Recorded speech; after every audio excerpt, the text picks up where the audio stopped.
waxaan la soo xaqiijiyay inuu dhintay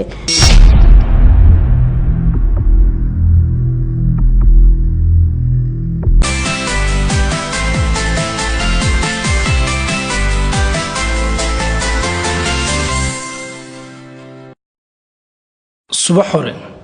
raxma iyadoo oo dugsigii waxbarashada ee Sheekh Yuusuf Kaynuun ku socota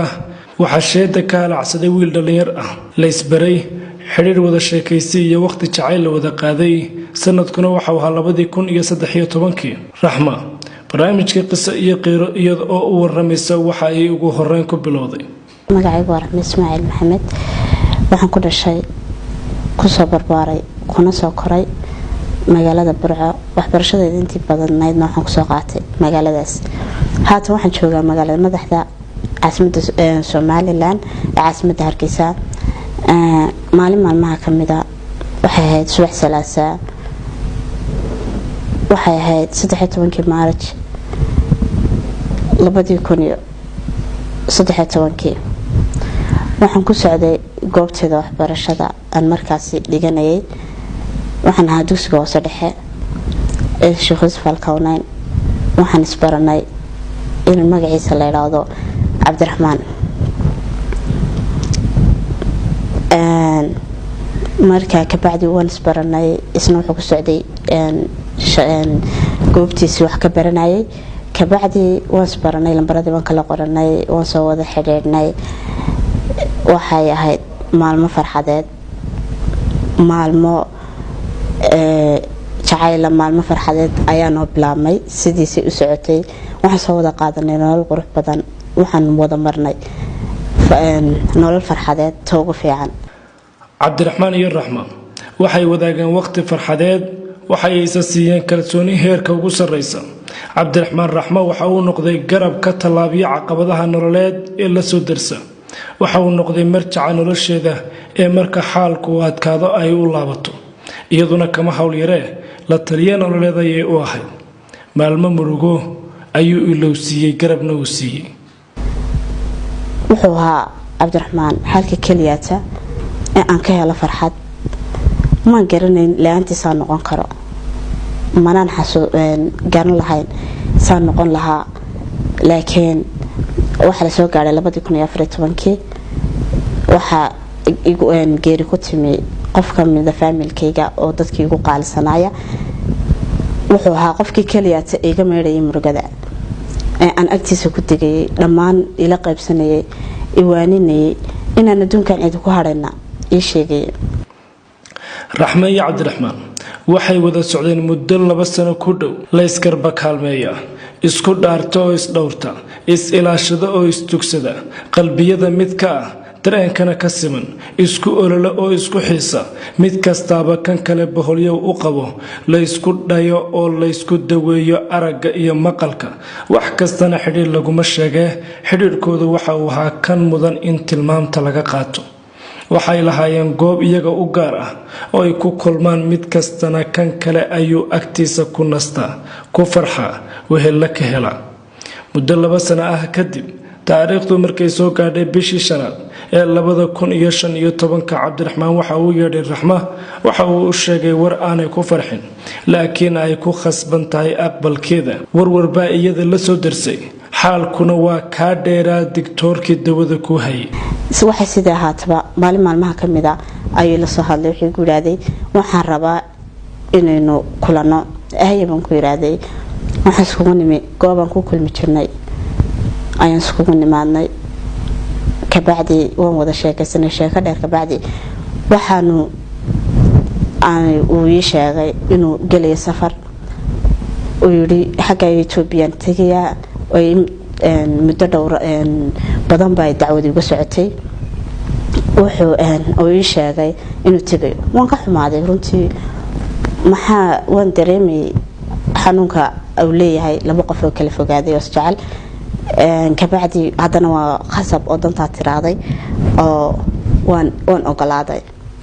marka ka bacdi waxay igu yiraaday bari baan baxaya hayban ku yiraaday waxaan rabaa inaan ku sii saaro meesha aad ka baxayso ama safarka aad geliso halka aad ka raacayso gaariga haybi ku yiraaday waxaan subaxdii u soo kacay timay halkii istaankii laga soo raacayay gawaadhida waan saaray adigu uu tagay gaarigii buu fuulay uu la dhaqaaqay anuna gurigayga baan iskaga laabtay. cabdiraxmaan markay soo macasalaameysay ay ka timi Raxme oo ay guriga ku soo laabatay u sheeg inuu sheekh marayo u ducaysay oo nabadgal ku tiri. muddo adigu malaha waxoogaa adigu dhowr saacadood kadib adigu 1 saac iyo bar meelaha kadib ayuu soo qaraacay wuxuu igu yiraahday wax sii socda sheekh hayban ku yiraahday insha Allah ilaahay ku nabadgeliyo oo duceeyay. haddana telefoon kala soo dhac naxdin anfariir afkala qaad iyo afkii oo juuqda gabay xaaladda kaliftay ayaa loo sheegay oo ah inuu cabdiraxmaan keediba dhaawac dhimasho ah yahay. ugu dambeyn waxa la soo xaqiijiyay dhimashada cabdiraxmaan. xaalka Raxmana waxa uu noqday sidan. duka bacdi aduu saacadii bad ay dhaaftay oo ay saacad kala buuxsantay ayaa la soo qaraacay lambarkaas maad garanaysaa lambarkee ayuu ku yiraahday lambarkaas waxa ugu dambeeyay qof soo qaraacadiga ugu dambeeyay marka maad garanaysaa qofkaas haaban ku yiraahday waa dhaawac waxaana loo maleynayaa inuu yaalo inuu waliba yahay dhimasho. ka bacdi waan naxay waxaan sameeyay waan garan waayay waxaan is iraahday horta mobilka mujigoor iga dhacay meeshii waan ku miir doorsoomay adigu muddo bar ahban meeshii jiifay waan iskala garanayaa laakiin ma hadli karo waxba ma celin karo ma jawaabi karo. ka bacdi waxa dhacday adigu dadkoodii baa la hadlay waxaan la soo xaqiijiyay inuu dhintay Allah u naxariisto. markaa ka bacdi waxaan ku waayay halkaas dhammaan farxadihii noloshaan ka lahaa. waxa kaliyaata aan haysto wuxuu ahaa maan haysan cid kale wuxuu ahaa jacayl rasmiya oo aan la lahaa qofkaas. cabdiraxmaan wuxuu qaatay dhammaan unugyadeyda jidhka meel kastana isaga ayaa degay. muu ahayn qof khiyaano laawa mana u khiyaamin muu ahayn qof igu sabeeyay khiyaano ama been wuxuu ahaa qof si rasmiya jecel ana waxaan ahaa qof si rasmiya aanu jecelahay waxa jacaylka qofkii ugu horeeyaa jeclaado noloshayda intii ka harsanayd ana isna sidoo kale sidoo uu sheegay. ka bacdi waxa dhacday waxaan waan murugooday in badan waxay la soo darsay kalnimo waxay la soo darsay jacaylkii leela waday oo aan cid allaalay cid la wadaan jirin ma aha qof cileeyay oo qof kale iga raacay waxaaba ka fiicnaan lahayd malaha inuu qof kale iga raaci lahaa oo aan marba qof aan dushaaban ka arki lahaayo halkaas aan ku indha dugsan lahaa laakiin wuxuu tagay meel aan ka soo noqosho lahayn wuxuu tagay meel aan cidna ka soo noqonin cid tagta mooyaan waa gurigiisa dhabtahay aakhira waxay la soo gudboonaatay nolol adag waxaan dareemay kelinimo. bishii shanaad oo gabaabsi ah 2015 ayuu cabdiraxmaan shil baabuur ku geeriyooday isagoo u socday wadanka Itoobiya. waxa ka soo wareegtay muddo ku siman 4 sano haddana wali Raxme waxa ay haysaa oo kali ku ah jacaylkii ay u qaaday cabdiraxmaan. wuxuu dhintay 26 bishii shanaad 2015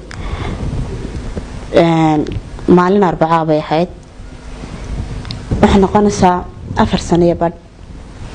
muddadu uu mootana ama adduunkan aanu ila joogin 4 sano iyo badhkaas waxaan dareemay murugo aad u badan waxaan dareemay wax aan qiyaasi karin minka hadalku ma qiyaasi karo ma oran karo waxaan dareemay laakiin waxaan dareemay xanuun aad u badan. waqtiyada qaar waxay ku fakartay inay istisho haddana teedii may noqon wali may ilaawin oo indhaheeda ilma ka socda waa xaalka jacaylka dhabta ah wuu ka godgalay ka ay adduunkaba ka eeganaysay samirka iyo waa qadar alle ayay ku nooshahay way ka soo hayaantay magaaladii ay u dhalatay oo magaalo kale ayay u soo guurtay xasuusta jacaylkii cabdiraxmaan darteed. xataa waxaan isku dayay inaan istilo oo maalin maalmaha ka mid intaan u adkeysan waayay murugada ay haysata ama aan dareemayo ayaa waxaan tagay dukaan maxaa ka soo iibsaday gaas iyo qaraf marka saas yar isku qabo ayuu haddana Allah casiiska ahi oo maskaxdaydii aan siraaday aw dub soo noqotay alxamdulillah miirkayga taam waan ayagay waxaan horta saddex su'aalood bay badbaadiyay iyo dhowr su'aalood nafteeda weydiiyay yaa ku abuuray Allah yaa kaliya ku dilay Allah yaa Cabdiraxmaan dilay Allah bas Allah baan u noqday wastaghfirullaahistay qarafkii iyo gaasina musqashan ku riday ama waan iska tuuray kabacdi adigu nolol adag waxaan adkeysan waayay inaan ku noolaado magaaladii aan ku dhashay ku barbaaray intaas oo sanana aan ku soo qaatay waxaan sanad kabacdi waan iska imaaday magaaladeedii waxaan imaaday magaalada Hargeysa waxaan ku noolay magaalada Hargeysa ma helin qof wali u dhigma Cabdiraxmaan ama aan oran karo halkiisii ay taagan yahay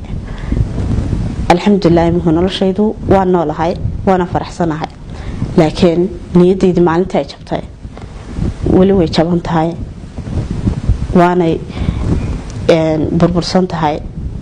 walina waan in badan waxaan isku dayay inaan iska is-iloosiyo laakiin qofka jacayl ma ilaabisid waxaad ilaabisaa qof aanad dan ka lahayn waxaan dilaabisaa qof aanad rajo iyo himilo ka lahayn laakiin qofaad si dhab ah u jeceshahay ma ilaabisid waxaan isku dayay badan ilaaba laakiin ma ilaabi karo